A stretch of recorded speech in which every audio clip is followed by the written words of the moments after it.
Good evening, ladies and gentlemen. I'm Dr. Doujinshi, and welcome back to another episode of Hentai Reviews, the only series where we're flip-flopping between whether or not we want to wear the mask or not. Because on one hand, I can't see, but I look good. On the other hand, I come through clear, but you guys have to stare at my eyes for a while. Unless you're viewing this like a podcast, in which case you've beat the system and I congratulate you. That being said, let's go ahead and get into the meat and potatoes of why we're actually really here. We're going to be reviewing episode 5 of Interspecies Reviewers, a series near and dear to my heart as well as other organs, and something that has gotten me many views. Jesus fuck, you guys like this series. And so do I. I'm so glad we're on the same wavelength. I'm not really in it for the views though, but this is really nice that a lot of people support me on a lot of this stupid stuff. And I am so proud of you guys for at least sticking with me for as long as I have been, for as long as I've been here. Also, just want to get it out of the way, since now I'm technically famous beyond compare.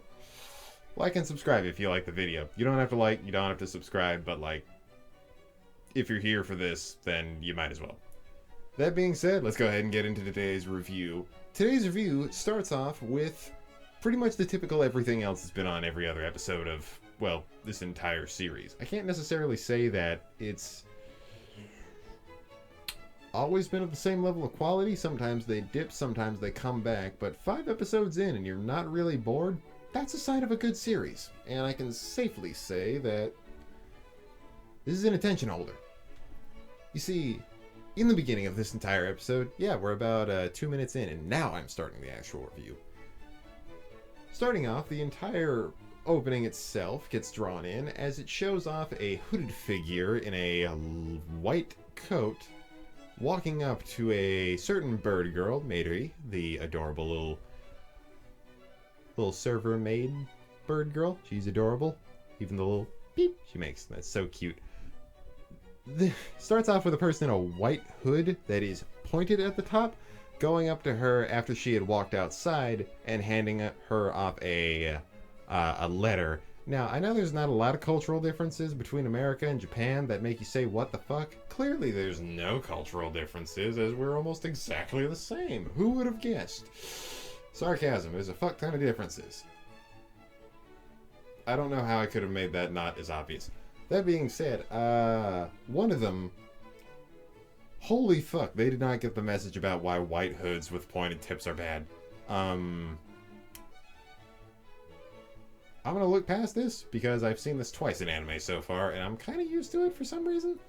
So let's go ahead and continue on forward. After handing off a letter, she then walks back into the bar and hands it off to the gang, including the little halfling dude who's super weird compared to the rest of them, which is a strange sentence compared if you know who you're talking to. And letter itself is composed of 2 things. 1, all the money they would need for a project they are going to be receiving instructions to. Number 2, the simple instructions that just say review Cyclops girls, which is a little bit of a weird thing because it doesn't even say like a bar that they're supposed to go to or in fact like any brothel. So they just take it wild and say, I'm going literally anywhere I want. And then they head off. Somewhere in this entire spiel that I've been saying, they play the epic opening that they always have. And fuck, is it catchy. I don't know if anybody else likes it as much as I do, but damn, this is a catchy opening. I wish I could sing it, and if we hit 250 subscribers, then I will attempt to sing the whole damn thing. I don't know if I'm going to make it live on Twitch, or I'm going to end up filming a video and then doing it in the middle of the whole thing, and then if I feel bad, I just cut the whole damn thing off. But regardless. Afterwards, they then lead off to go to their reviews, and then naturally they go on to the highlight of the whole scene, where they go straight into the, let's just say, old town, where they have all the brothels and such, and they look past, they're like, hey, it's a demon brothel. Weren't we told to go in there at one point? Hey, look, it's the cowgirls from the last few episodes. And then they walk away and they get distracted immediately. And it's a running joke, and I think it's a pretty damn funny one if you're sitting there paying attention, taking notes like I do. But then after getting distracted, they essentially go into where they can find the one-eyed monsters, not the dicks, the cyclopses. There hasn't been a 𝕊𝖎𝖎 episode yet. And then, as soon as they walk in, they meet a very, very, let's just say, energetic front-running person who's pretty much there to sell off whatever the merchandise that's sold in the store. And it's pretty funny because the guy is like super upbeat about like everything that he's doing. And during this whole thing, he's saying, trust me, we've got the biggest sizes that you could want and the smallest sizes if you want anything less. But really, you're here for the big ones, aren't you? And then the little halfling dude is like, fuck yeah, I am. The bigger the better. Let's draw it on in. And then they bring out the one with the biggest that they've ever seen. It pans up from her legs, her hips, her stomach, her admittedly smaller chest, which is pretty... I'm not going to continue saying pretty funny, but it is a humorous situation when they find out that they don't give a fuck about boob size. They give a fuck about eyeballs. The fasticles.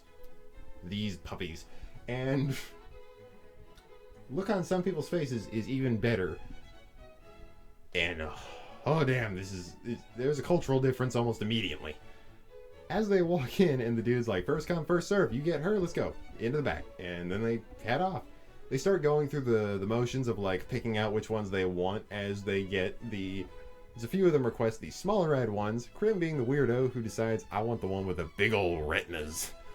And then they get into their review, which leads into scene number 1. Scene number 1, I don't want to 100% say it's a scene, but I'm going to count it anyway because it's the most nudity that happens in this whole thing. Running from 7 minutes and 35 seconds to 10 minutes and 20 seconds for about 2 minutes and 45 seconds of the whole thing. Now, throughout the entirety of the rating system, it's very sparse, but it does have a lot of comedy to it when they try to, like, explain the way that certain fetishes are created amongst Cyclops girls, and holy shit, this is a funny way of saying it, because a lot of them have personalities based on their sex life, also based on their eyeball size, because in one of the reviews they state, well, when I was with the girl who had the really small eyeballs, she was a lot more inexperienced because people didn't pick her all that much. Which made me think, do Cyclopses only go to Cyclops brothels? Are these guys the weird ones who just go to different brothels that aren't their species? Interesting times, interesting questions that never get answered. But then they also start going across the other ones of them. And then when it goes to the little halfling dude, who is with the one with the biggest eyeballs, who's the most confident because she gets picked the most and she has the most experience, my boy just straight up gets into a fetish he was not expecting. And the best way that I can describe it, I know we're gonna get into something naughty, so do you have that slippery stuff I love using when we get into it? He's like, yeah. She's like, give it to me. And then she leans back, and then he puts eye drops on her eye, and she is having the time of her life. And you know, a lot of people make fun of the Monogatari series because of the whole toothbrushing scene and how, like, insanely sexualized it is. How the fuck do you make eye drops a sexual thing? I 100% want to know, because this is a weird thing that I feel like if there weren't Cyclopses in this universe, this would not have existed. But this guy saw this piece of paper in the manga and said, you know what they're gonna get horny over? Over-the-counter prescription medicine. And then just fucking go along with it. And this exists. This is just out there. Eyeball moistification fetish. Why? Why does this exist? It's not as bad as feet, but still, why? Okay, moving on. After the scene ends, they essentially go back to the bar and post their reviews that they've all done. It's pretty above average because, to be honest, there's not really much of a, physical difference between Cyclopses and humans, mostly because they're bipedal humanoid in almost every aspect, except for their eyeballs, which they have a culture around that really comes out more of a fetish than anything else. And they post all their reviews. 7 out of 10, mostly across the board. And then, as they're reviewing it and going over everything, you see a hooded figure walk away really quickly. Not the same hood as before, but it's the same person. So, in the middle of everybody seeing it, they burst outside, and then you see the person, and it's revealed that it was a Cyclops girl, and it was one who did not have the largest eyeball size, who is so happy to finally figure out that humans don't give a fuck about eyeball size. I can finally go ask my crush out, which is a weird thing because I've never thought about how big my balls are and then thought, man, no girls are gonna want to date me. That's such a weird thing to do, but like, hey man, if you got confidence now, go use that shit. It doesn't come cheap. And then part 1 of the episode ends, which leads into part 2 of the episode. In which case, it starts out back at the bar, in which case Zell, elf dude, essentially just says, man, I'm really having a craving for mushrooms. And if there's one thing that I can agree on with this dude, it's that mushrooms kick fucking ass. If you don't agree, there is the unsubscribe button, there is the door, and there is my size 10.5 steel toe boots. So, after coming to the logical conclusion of wondering what sort of field that he can go and find mushrooms in, because he wants the idea of going out into an orchard and picking them, because that's the normal thing you do. I don't know if you know where you find mushrooms, but they usually don't grow out of the most sanitary of things, my dude. There's a reason they suck up poison, because they're pretty much born in it, and much worse stuff. But after going through this whole thing, he turns to Krim and says, hey man, do you know any place we can get mushrooms? And he says, I know of a place where there's myconids nearby. Now, if you've ever played Dungeons & Dragons 5th edition and you've seen what a myconid looks like, your first thought isn't, boy, I want to go to a brothel full of them. Your first thought is, I have crippling trypophobia now, because there's holes everywhere, and not the fun kind you can put stuff in. The kind that make you feel like, I'm going to go have a stroke. Which I don't have, but like, fair warning. So naturally, as I've explained previously, Zell says, mushroom girls? Mushroom girls. And then they head off straight into the woods to find mushroom girls. And after following a little fairy guide around, little tiny pixie dude, they make their way over to this open brothel area that's essentially just like a plot of the woods that does not have fences or privacy centers of any kind, but like, they be fucking. So they go straight into the area, and then there's remember the elf chick from before who I said is the best girl in the entire series, and I do not take that back.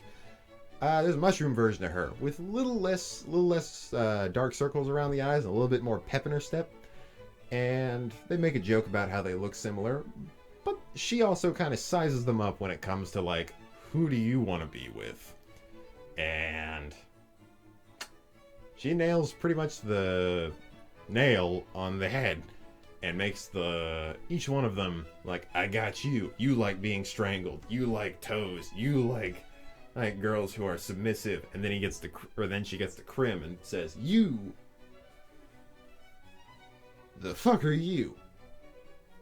And then takes a wild guess on Krim and somehow nail on the head once again.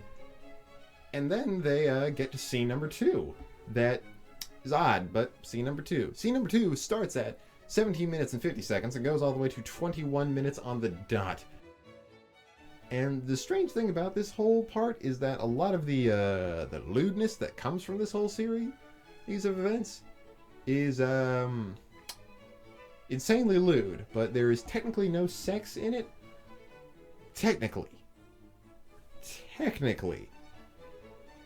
I would be remiss, if not lying, to say that this was not insanely sexualized, but I can't necessarily say, by the legal definition, I cannot say this is sex.